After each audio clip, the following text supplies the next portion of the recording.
Hello, my lovelies, and welcome to your daily tarot reading for the 11th of March, 2023. We're going to use the Mystical Cats Tarot.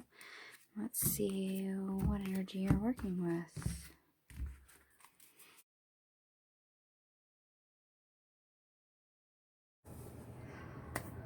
Alright, I apologize for having to fast forward through all that, but there's quite a few cards here.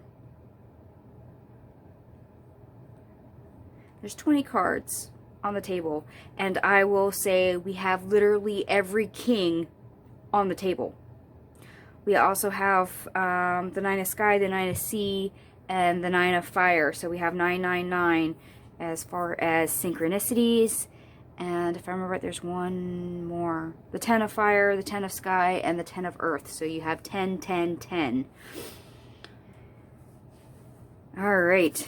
So let me show you what we have. We have the Nine of Sky, so our Nine of Swords, 10 of Fire, 10 of Wands,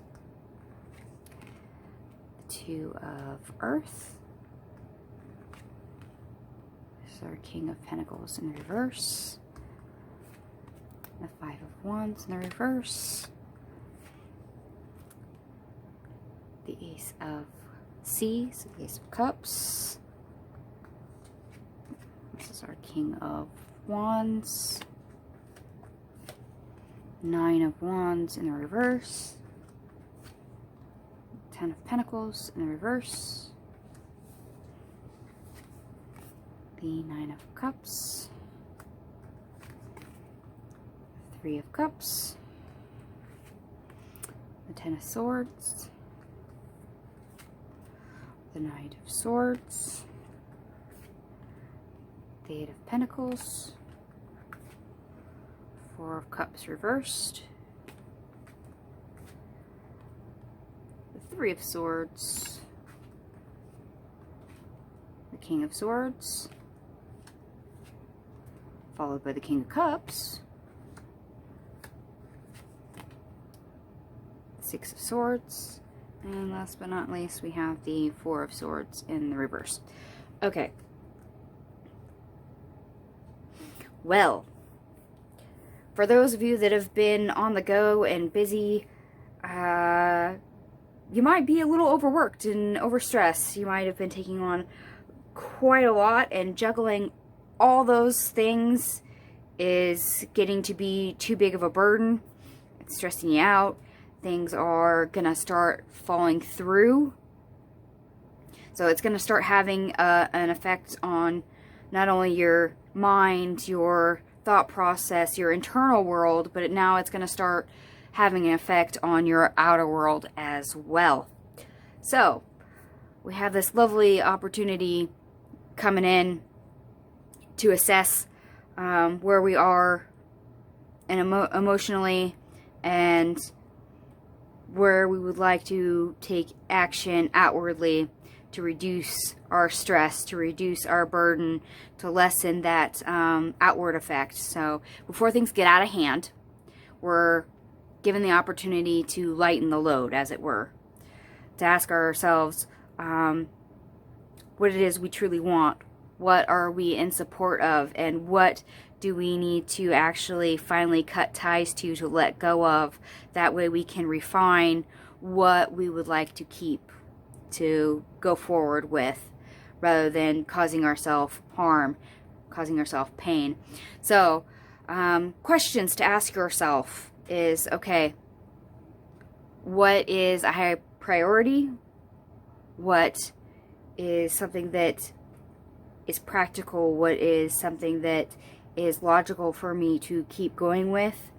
Things that really speak to me. What are things that engage me emotionally? What is beneficial to me at this time? So try, weighing your pros and cons. Try a ranking system. What does your head and your heart both lead you to believe and want? And pick a few of those.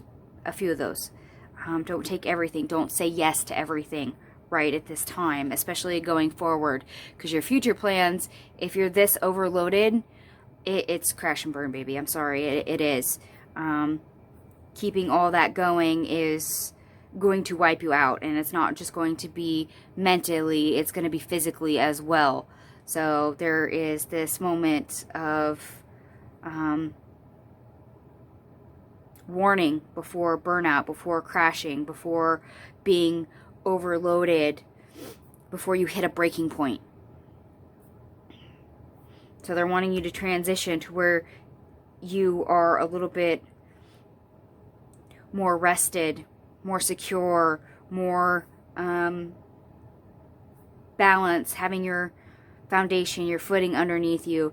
This can be a prelude to something that's going to end up coming in later, especially if, like I said, for the long-term plan, the future, if you have too much, you can't add anything else. So sometimes cutting back is best. Less is more.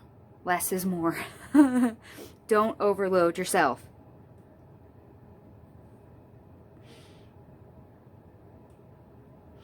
And if I remember right, as these were coming out, I was adding everything up. Remember, we have 999 and 101010 for synchronicity. But everything added up is 98, so that reduces to 17, which reduces down to 8. So, power, strength. This speaks more to the strength card. Where are you persisting? Where do you need to no longer persist? Where are you basically enduring? And why are you enduring it? So, like I said, ask yourself some questions. Is it worth holding on to and causing yourself undue pain? What is stressing you out? Where are you overtaxed? Find out with your juggling act where there is that symmetry, that balance in between. Avoid your burnout. Avoid the crash and burn.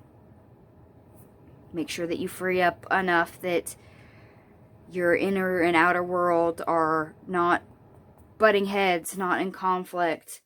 And now that I said that, let me check the astrology for the day. Venus sextiles Mars in Gemini. Sorry. Venus in Aries sextiles Mars in Gemini. Strong romance. Help connect with romantic relationships. Creative surge. Here you go. Mercury and Pisces sextiles Uranus and Taurus. Embrace unconventional ideas for future plans. Okay. So you might have to function in a new way. And yes, if you are overloading yourself, this may be a prelude to, as I said, a breakthrough, a breaking point, a burnout, a crash and burn moment. So you have this opportunity to shift your thinking, shift your perspective, and let go of a few things, reorganize. That way, when it comes to future plans, you are not overloaded, not overburdened. You still have room for more. You have more free time and are able to be a little bit more fluid rather than rigid.